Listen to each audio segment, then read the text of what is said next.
Harry Hole as a character, he was born on the airplane between Oslo and Sydney, and at that time I had an idea of what kind of guy he was, and it's always hard to remember how the original idea was. It's like when you have a friend and you've known him for many years.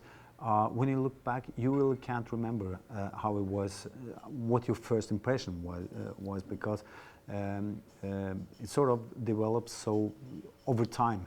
But I think that the Harry that was born on that flight more or less was the same person that was in the Batman that I wrote in Australia.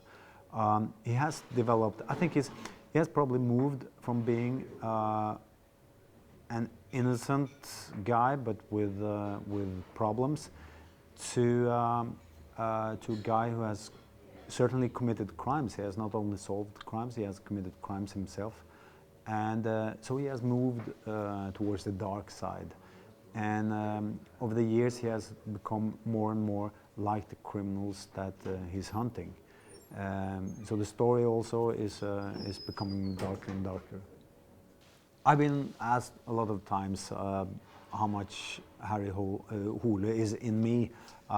And the first years and when I did interviews for the first couple of novels, I always said and honestly meant that there's nothing of Harry in me, that he's totally a character of fiction.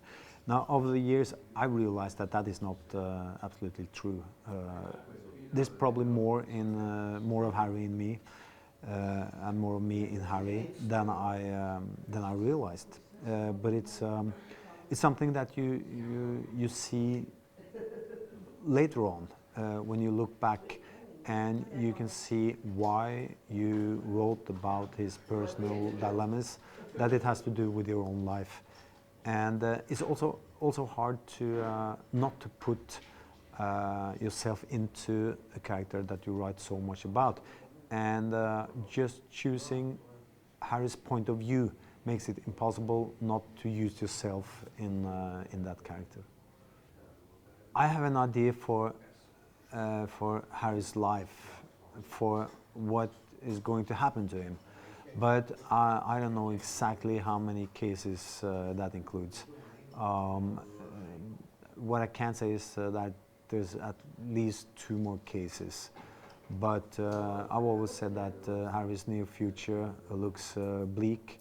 After that it's getting even worse, and after that everything is going to hell. So he's on his way to hell, but there may be some good days in between there.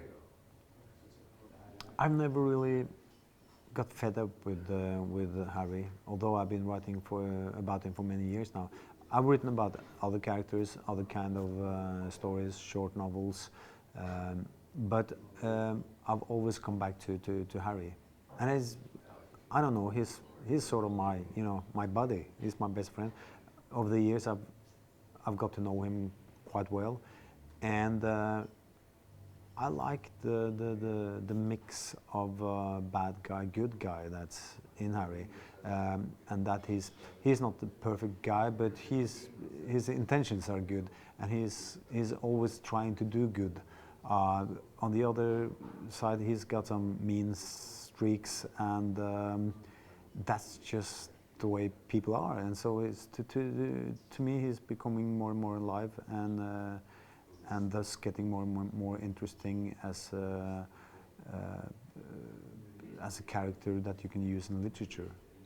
I know how everything will end for Harry. I will not reveal it for you here now, but it will be in one of my books in not too far future. I've been asked a couple of times if I have any special actor in mind, when and if Harry Hole will become a movie. I did think of Nick Nolte for a while. He's a great actor, and I think he's got some of the same, drama in his person, the contradiction, the villain and the hero in the same person. So,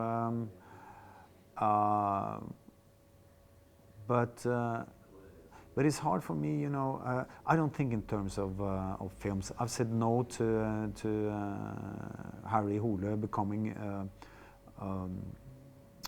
a film because I'm still in the process of writing the series, so I don't want anything to disturb my work. But when I'm finished with the series, it certainly will be interesting to see.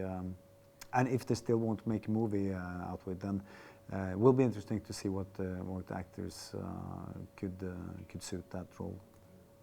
Øystein Eikeland, which is actually a friend of mine, so I've been allowed to use his name.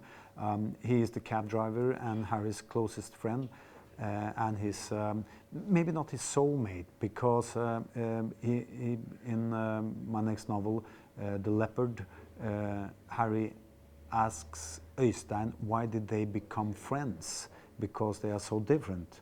And Øystein said that, well, we have one thing in common. We couldn't find any other friends, so that's why. And but you know, he's a very funny guy, and he's a simple guy, but then again a very intelligent guy, and he's great. He's a great talker, you know, and Harry loves to talk with him.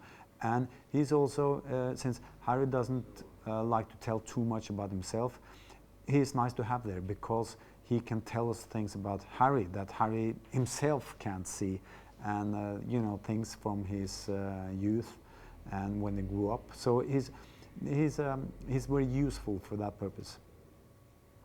I think that most writers, they write as a reaction to reading, and it's the same thing with me, of course. I think in my case it's sort of a social reflex that when you write stories, it's because you've read great stories, and it's sort of always a tribute to the things that you've read. And I've read a lot. I started reading as a very young man. My mother was a librarian, and my father was also a keen book reader. But I didn't read especially much crime literature. But there was one guy that I was introduced to not too many years ago, and that was Jim Thompson. And American writer, wrote hard-boiled crime in the 50s, and he also wrote for the film industry. He was considered, you know, or he tried to be a very commercial, mainstream writer. But he was so good at writing. I mean, he was a true artist. So I don't think he was able, you know, to write mainstream enough, because he had his ideas were too original. His urge to sort of drill into the human mind and human nature was too strong. So he's just, you know, it was called the dime store Dostoevsky. I think that's exactly what it is. So if I have like one favorite crime writer, it must be Jim Thompson. I think that what drives you as a writer, or at least drives me, is not how the book will do. I don't portray the reader when I write. I'm just trying to create a story that I myself can read in 10 or 20 years and still think is a very, very good story. I never thought of in terms of success nationally or internationally. On the other hand, when your job is to sit in a little room with your laptop and write stories, it's very bizarre, you know, to travel around the world.